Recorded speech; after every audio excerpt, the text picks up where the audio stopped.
Survey shows that about 36% of Americans go into debt during the holiday season, often using credit cards to finance their purchases. To put this into perspective, that's about 1 in 3 adults in the United States taking on debt during Christmas, and it's the equivalent of the entire populations of California, Texas, and New York combined. For households living paycheck to paycheck or have high costs of living, this financial strain can be such a burden in the holiday season and post-holiday season. It seems like everywhere you look during the holidays, someone is restocking their home with Christmas-themed items.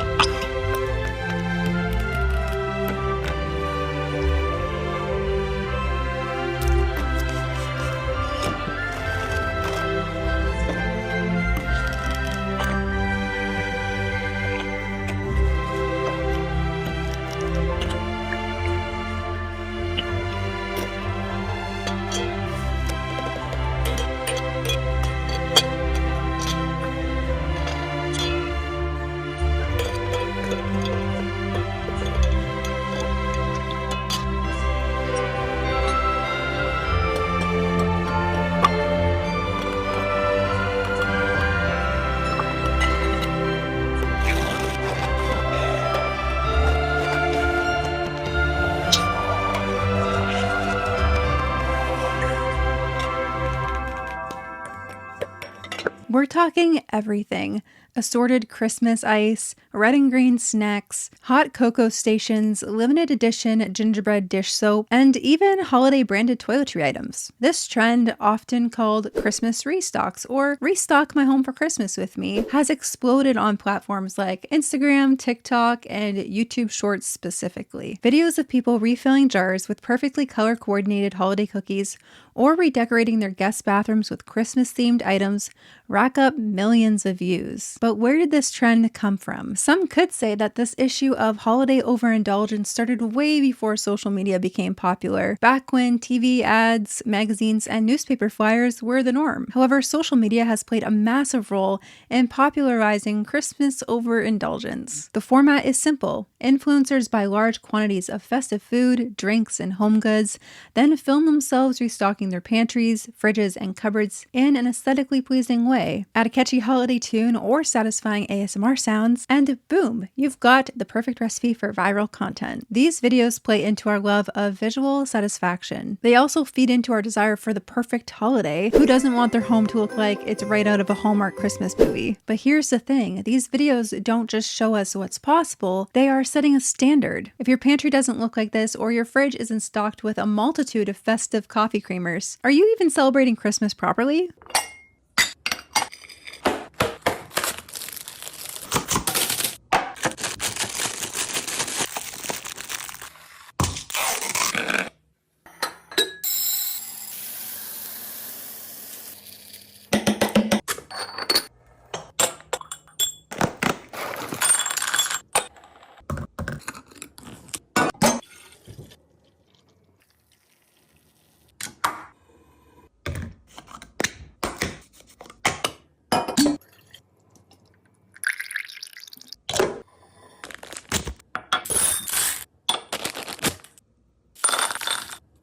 Brands know exactly what they're doing when they release holiday-themed versions of their products. From snowman-shaped cookies to peppermint cleaning sprays, these items are designed to feel like must-haves. And the timing is perfect. Limited edition products create a sense of urgency. If you don't grab that gingerbread latte mix right now, you might miss out entirely. Combine this with the constant stream of restock videos on social media, and it's no wonder people feel compelled to buy. If you look at the comment sections in any of these videos, you will see so many comments of saying, "I need this right now," or "Where can I get X, Y, and Z?" There is a sense of urgency. They need to have it right in that moment because it's limited edition or the holidays are almost over and they need to have this sense of preparedness. This goes into the psychological appeal to restocking videos. It makes us feel prepared. Stocking up on holiday-themed snacks or drinks isn't always about the aesthetics. It's about creating the illusion of abundance and readiness for any holiday moment. Unexpected guests, you're set and ready to go. But how much of this stuff is actually practical?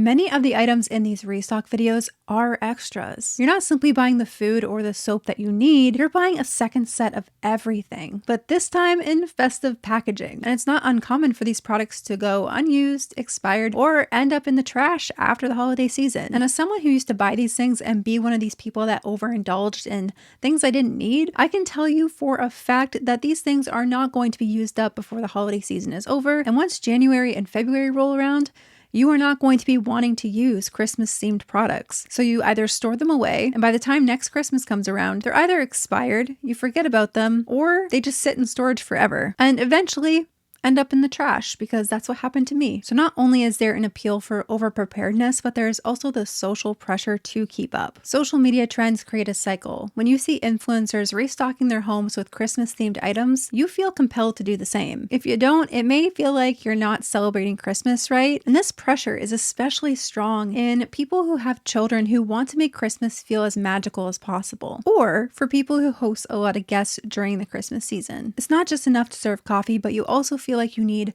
coffee-themed coffee pods and matching mugs to go along. And I'm not saying that this is every single person who watches a Christmas restock video, and I don't want this to come across as me judging. I'm just trying to drive home the point that you don't need these things to celebrate Christmas properly.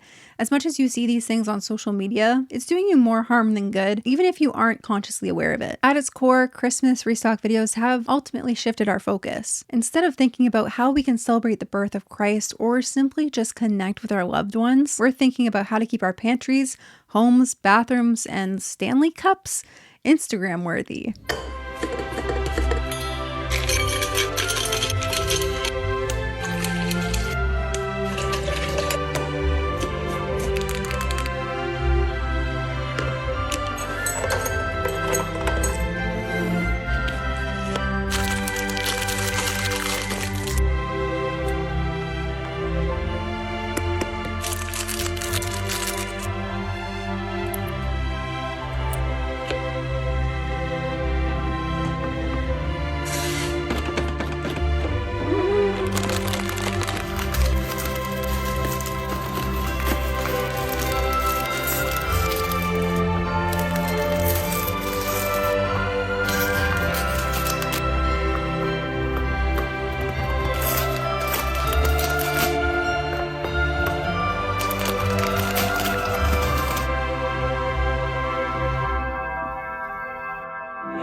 The rise of this trend reveals just how easily and how quickly consumerism can hijack the holiday spirit and the true meaning of what Christmas is about. What started as a time to reflect on God's greatest gift has turned into a season of keeping up with the latest trends and trying to attain a perfectly curated, Instagram-worthy life. When we think of overconsumption, it's really easy to focus on solely just what we gain, like a festive, picture-perfect home. But what about what we lose? The truth is, every decision to overconsume comes with hidden costs that go beyond the price tag. We're going to unpack 3 key areas of the hidden costs of overconsumerism. First one being financial, second one being environmental, and third one being spiritual. The holidays are expensive. There is absolutely no denying that. Between gifts, decorations, food, and travel, the costs can add up very quickly. But seasonal restocking introduces a new and thick layer of spending. Companies know how to charge a premium for holiday packaging. The same box of oatmeal or hot cocoa that you regularly buy goes up 20 to 30% just because it has snowflakes on it. And restock videos and store displays often push us to buy things that we don't really need.